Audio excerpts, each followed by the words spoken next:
안녕하세요. 시내가 책방입니다. 저는 책방지기 한걸음씩입니다.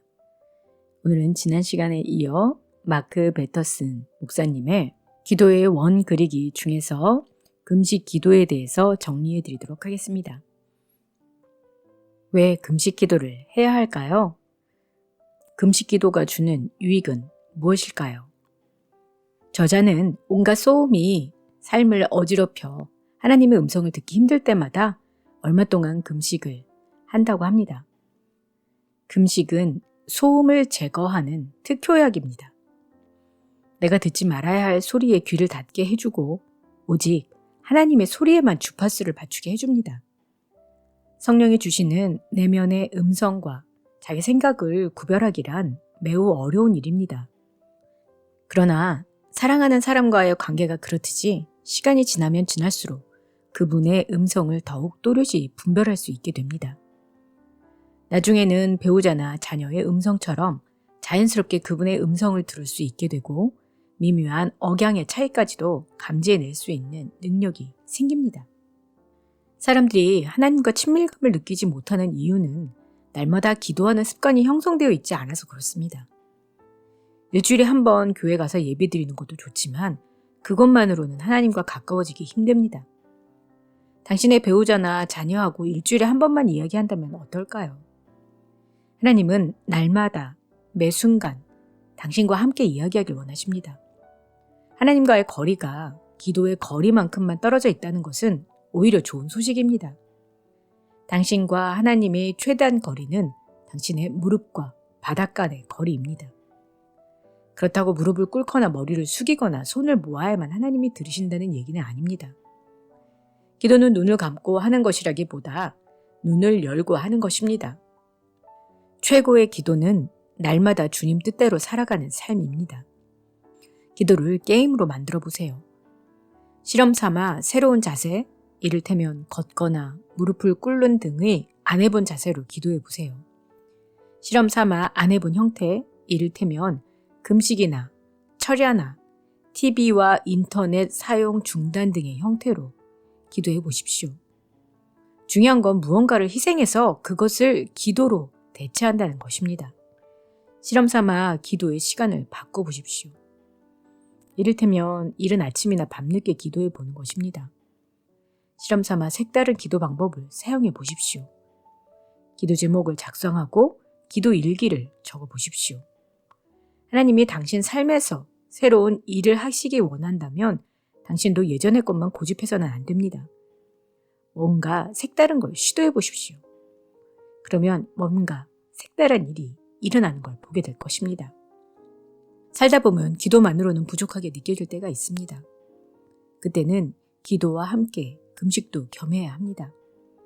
마태복음 17장 21절에는 기도와 금식이 병행할 때 일어나는 기적이 따로 있다고 기록되어 있습니다.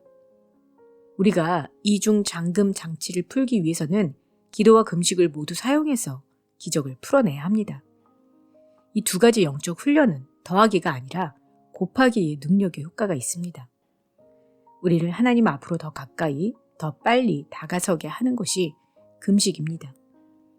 금식에는 인내와 절제가 필요하지만 고압 산소방해 치료를 가속하는 것처럼 클릭 한 번으로 어디든 가게 만드는 인터넷 링크처럼 금식은 우리 기도를 가속합니다. 금식은 가속 기도인 셈입니다. 금식에는 여러 가지 다양한 형태가 있습니다. 정초마다 과일, 채소만 먹는 다니엘 금식을 21일 동안 하기도 했었고요. 때로는 해 뜰 때부터 해 질 때까지 음식을 안 먹는 금식도 하기도 하고 아예 아무것도 안 먹는 완전 금식을 단기간 동안 할 때도 있습니다. 금식이라고 하면 보통은 음식을 절제하는 것을 의미하지만 미디어 금식도 매우 효과적인 방법입니다. 하나님의 음성을 잘 듣기 위해서는 주변의 소음을 차단해야 합니다. 텔레비전 금식, 게임 금식, 휴대폰 금식 같은 것들은 하나님의 음성을 또렷이 듣기 위한 현대인의 필수 금식이라고 볼 수 있습니다. 어떤 것을 금식하건 관건은 시간과 목표를 정해놓는 것입니다. 언제 금식을 시작하고 끝낼지를 정확히 정해놓지 않으면 자꾸 변명과 타협거리를 찾게 되고 결국은 중도에서 그만둘 가능성이 높습니다. 따라서 금식의 시작일과 종료일을 정하고 무엇을 위해 금식하는지를 분명하게 정해놓아야 합니다. 어떤 것에 얽매여 있는 느낌이 든다면 속박을 풀기 위한 금식을 해도 좋습니다. 현명하게 결정을 내릴 수 있도록 분별력을 달라고 금식하거나 은혜를 구하는 금식도 의미가 있습니다. 새로운 한 해, 새 직장, 새 사업 등을 하나님께 바치는 의미에서 금식할 수도 있습니다. 아니면 재정과 인간관계와 정서적인 문제를 위해 금식할 수도 있고 단순히 하나님과의 친밀감을 위해 금식할 수도 있습니다. 예수님은 십자가에 달려 돌아가시기 전날에 겟세마네 동산에서 피땀을 흘리며 기도하셨습니다. 제자들도 그런 주님 곁에서 기도해야 마땅하건만 그들은 기도는 하지 않고 잠만 쿨쿨 잤습니다. 너희가 나와 함께 1시간도 이렇게 깨어있을 수 없더냐라고 하실 때 예수님의 목소리에 묻어있는 실망감을 충분히 이해할 수 있을 것입니다. 그 말씀은 우리도 새겨들을 만합니다. 그래서 고지고대로 우리 자신에게 한번 적용해 보죠. 1시간의 기도는 당신의 삶을 상상도 못할 만큼 변화시킬 거라고 장담합니다. 하나님의 권능이라는 새로운 차원의 세상을 열어줄 것이고 정말 사랑하기 힘든 사람도 사랑할 수 있는 힘을 부여해 줄 것입니다.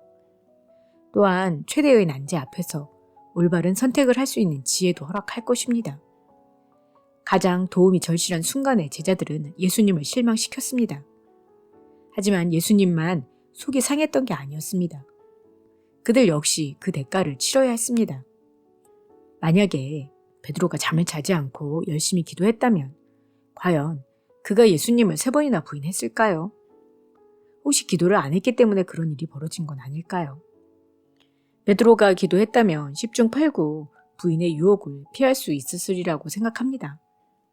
그의 배신은 겟세마네 동산에서 기도 대신에 잠을 잘 때 시작된 것입니다. 영적 전쟁의 승패는 바로 거기에서 갈립니다. 그 상황에서 예수님이 문제의 전곡을 찌르셨습니다. 마음에는 원이로되 육신이 약하도다. 이보다 또 맞는 말이 있을까요? 우리는 마음으로는 기도하기를 원합니다. 하지만 연약한 육신이 그것을 방해합니다. 문제는 마음이 아니라 의지, 정확하게 말해서 의지력입니다. 그래서 우리에게는 금식이 필요합니다. 금식은 더 열심히 기도할 수 있는 힘을 줍니다. 금식 자체가 의지력이 없으면 안 되는 일이기 때문입니다. 육신적 단련은 기도할 수 있는 영적 단련을 가능케 합니다. 솔직히 고백하자면 영성 훈련 중에서 저자가 가장 힘들어하는 것이 금식이라고 합니다. 이유는 먹는 걸 좋아해서라고 합니다. 하지만 금식은 하나님을 향해 먹는 걸 갈구하는 것 이상으로 당신을 갈구합니다라는 행위적 표현입니다. 또 한 가지 깨달은 것은 음식을 거부할 때 육신이 원하는 어떤 것도 거부할 수 있게 된다는 점입니다. 말하자면 나의 의지력을 강화하는 영적 운동인 셈입니다. 내가 음식을 향해 안 돼 라고 말하면 다른 형태의 유혹을 향해서도 얼마든지 안 돼 라고 말할 수 있습니다. 사람이 운동을 하면 일시적으로 근육의 손상이 일어나지만 이후에는 더 강한 근육이 발달하게 됩니다. 마찬가지로 금식은 우리의 교만과 속박과 욕심을 부수고 깨뜨립니다. 나쁜 습관을 중단시켜 좋은 습관이 형성되도록 합니다. 영적 무감각을 치료해서 성령에 민감하게 만드는데 금식만큼 좋은 것이 없습니다. 당신이 지금까지 나약하게 살았다면 하나님이 당신을 성령의 능력으로 붙드실 것입니다. 40일을 금식하신 예수님은 육체적으로 몹시 허약한 상태였지만 예수께서 성령의 능력으로 갈릴리에 돌아가시니라고 성경은 말합니다. 점점 더 확신하는 사실은 어떤 기도든지 그 기도의 응답은 성령이라는 점입니다. 당신에게 더 많은 능력이 필요한가요? 그러면 더 많이 성령에 충만해지십시오. 더 많은 지혜가 필요한가요? 그러면 더 많이 성령에 충만해지십시오. 더 많은 사랑과 평강과 기쁨과 인내와 온유와 자비와 양선과 충성과 절제가 필요한가요? 그러면 더 많이 성령에 충만해지십시오. 우리는 성령으로 충만해져야 합니다. 그러기 위해서는 먼저 우리 자신을 비워야 합니다. 자신을 비울 수 있는 최고의 길이 바로 금식입니다. 중대한 결정을 내려야 할 때면 저자는 금식 기도를 드린다고 합니다. 금식은 내 몸을 정화시킬 뿐 아니라 정신과 영도 정화시키고 마음의 동기도 정화시킵니다. 또한 문제 해결에 돌파구가 필요할 때도 금식 기도를 합니다. 그러면 문제의 해결만이 아니라 내 마음의 응어리도 함께 해결됩니다. 성경에서 텅 빈 위장은 가장 강력한 기도의 도구였습니다. 무릎을 꿇는 것보다 강력했습니다. 곡기를 끊는 것은 우리가 얼마나 절박한가를 하나님께 보여드리는 행위입니다. 우리가 금식하면 하나님은 우리 일을 자신의 일로 삼으십니다. 당신이 간구하는 기도 제목 중에서 어떤 것들은 금식이 필요할지도 모릅니다. 금식을 통해 한 차원 높은 단계로 나아갈 필요가 있을 것입니다. 가족 혹은 친구들을 위해 금식이라는 곱절의 원을 그리며 중보해 보십시오. 저자의 교회에서 40일 작전 기도를 드릴 때에는 소그룹들이 지인들의 암투병과 취직과 가정 회복을 위해 금식하며 기도했습니다. 기도와 금식을 병행해서 곱절로 기도할 때 곱절의 축복을 받는 건 절대 놀라운 일이 아닙니다. 네, 오늘은 마크 베터슨의 기도의 원 그리기 중에서 금식 기도에 대한 부분을 정리해 드렸습니다. 저는 이 책을 읽으면서 저희 북클럽에서도 함께 토의하기도 했었었는데요. 저희가 머리로 아는 것이 아니라 삶으로 직접 40일 기도도 해보고 작전 기도도 해보고 금식 기도도 하면서 배우는 것이 더 진정으로 저희가 배우는 길이라고 생각이 듭니다. 저도 이번 새해를 시작으로 해서 40일 기도를 시작해 보았고요. 또 작년에 금식 기도의 영역 중에서 특별히 미디어 금식을 했었었는데 그것이 많이 도움이 되었었습니다. 그래서 정말 여러분들에게 하나님의 음성을 듣는 것을 방해하는 어떤 것들을 금하는, 그것이 음식도 좋고 미디어 금식도 좋고 여러분에게 어려운 것들, 방해하는 것들을 끊어보면서 하나님 앞에 절실하게 기도하는 시간을 가져보면 어떨까 생각이 들었습니다.